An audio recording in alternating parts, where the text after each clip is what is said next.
Donald Trump is threatening not to recognize the pardons by Joe Biden, the exercise of that Article 2 constitutional absolute power that even the Supreme Court recognizes, because he says Joe Biden used an auto pen, just like other presidents have done, including George W. Bush, to issue the dozens and dozens of pardons that he did in the waning days of the Biden administration.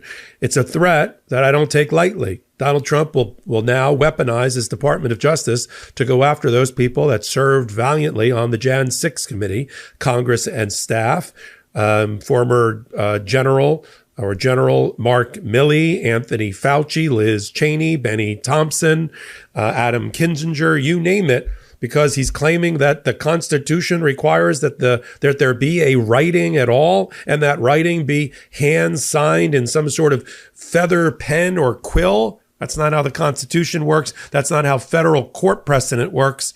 And Donald Trump is wrong, but we are heading for yet another constitutional crisis under Donald Trump, who beyond tests the limits, colors outside the lines, and abuses power. I'm Michael Popak. You're here on the Meidastouch Network. You may have woke up this morning to another rant from Donald Trump late Monday night or early Monday morning, in which he declared that he was going to go after the phony pardons of Joe Biden, claiming that the use of an auto pen, which is an electronic device or a mechanical device to sign things, renders the pardons invalid and unconstitutional. He's wrong. George W. Bush issued, for instance, a number of last-minute pardons. You know, the president of the United States, as we know currently, has a stack of papers in front of him that they don't want to risk having, some sort of cramp. Doesn't mean that there's any evidence that someone other than the president of the United States used the auto pen to make the signatures.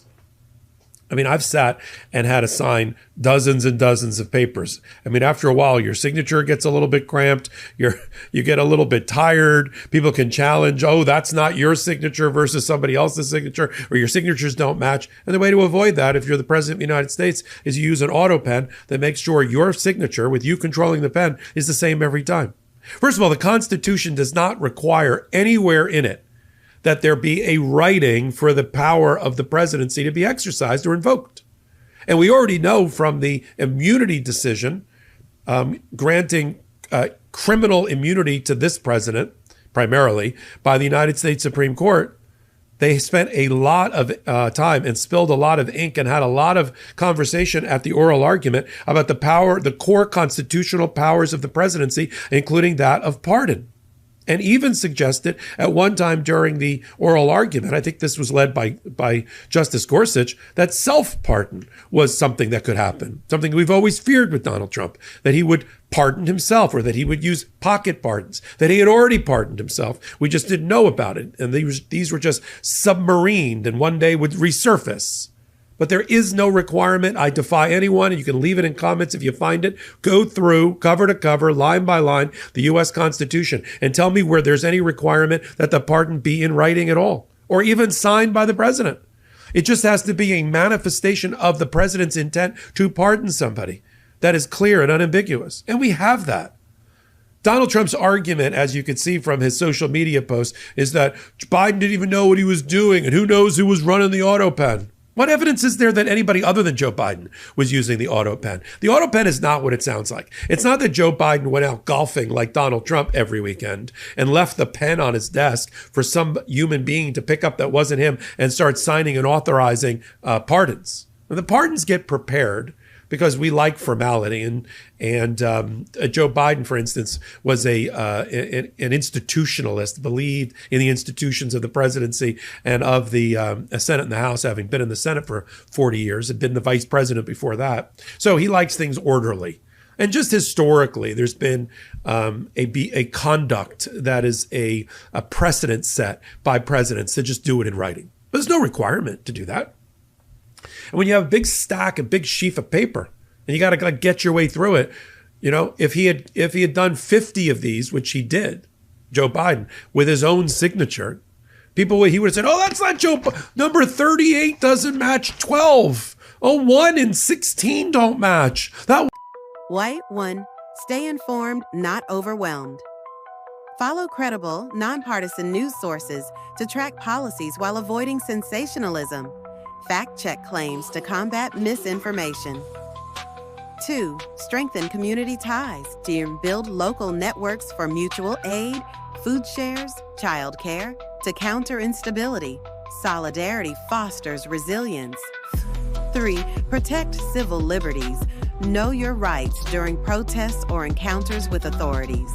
Support organizations like ACLU fighting legal battles. 4. Safeguard finances. Prepare for economic shifts. And so you got a number of problems with Trump's attack, but that's not going to stop him from authorizing his Department of Justice to go investigate and potentially prosecute Anthony Fauci about his COVID policies and implementation of COVID policy under Biden and under Trump. Mark Milley, chairman of the Joint Chiefs of Staff, that Donald Trump has a personal vendetta against and wanted to see him hanged. Liz Cheney, who sacrificed her own career to try to stop the tyrant that is Donald Trump by being the co-chair of the JAN.6 committee. Benny Thompson, the same thing. Adam Kinzinger, who left his career as well, who had been one of the only other Republicans to serve on the bipartisan JAN.6 Select Committee. And their staff. I mean, it's not just 5 people. People were like, well, why could he just assign 5 pardons? Because there wasn't 5. Because there was like 40 or 50 around it. Now, only 10 or 12 were publicized in the papers and in the press release. But that doesn't mean there weren't dozens and dozens of things sitting on Joe Biden's desk to try to take care of in the waning days. We know about it because we covered it right here on the Meidastouch Network. Every hour, Joe Biden, after he lost in November, until January 20th at 11:59 a.m., he was busy. He was an amazing lame duck president in terms of things that he issued. And yes, he used the auto pen. There's nothing to be embarrassed about it. In fact, there's a 1929 Department of Justice memo that says the use of a mechanical device to sign these things is totally legitimate, going back to the 1920s. And the Bush administration, George W. Bush, relied on that when people challenged his auto-signed pardons. Again, we go back to the bedrock principles of the Constitution that don't require a writing at all, just a manifestation. It could just be Joe Biden getting up at a press conference or a press release. Remember, each one of these things had a press release. That's sufficient to know the intent of the president, that it be manifested in an unambiguous way. Sure, writing's nice, but I assure you, if he had not used the auto pen, I'd be doing a hot take on they're challenging, a number of them because the signatures, quote unquote, don't match. And I defy you to sit and do 50 perfectly matching signatures, one after another, over an hour-long period or 2-hour-long period. Go ahead. I defy you. I've tried it. It's impossible. So this whole big auto pen BS is just for Donald Trump to authorize the weaponization of his Department of Justice and the FBI to go after the people who were pardoned. The Biden family included in that. Hunter Biden apparently maybe included in that, and the rest. But I'm here to have you feel assured that this is an unconstitutional attack on the pardon power. And even this Supreme Court is not going to abide by Donald Trump trying to rip away the pardon power of a predecessor because he doesn't like the way the signature looks. I'm going to continue to follow it all right here on the Meidastouch Network and on Legal AF. We just hit our 4-year birthday officially for Legal AF, the podcast. It's longer because Ben and I started the podcast about 6 months earlier, almost 5 years ago. We just called it Legal Roundup or a special edition of the Meidastouch Brothers podcast. It was something like that. But then we launched Legal AF, and now we're at our 4-year birthday. Just crossed 500,000 subscribers on our less than 6-month-old YouTube channel, Legal AF.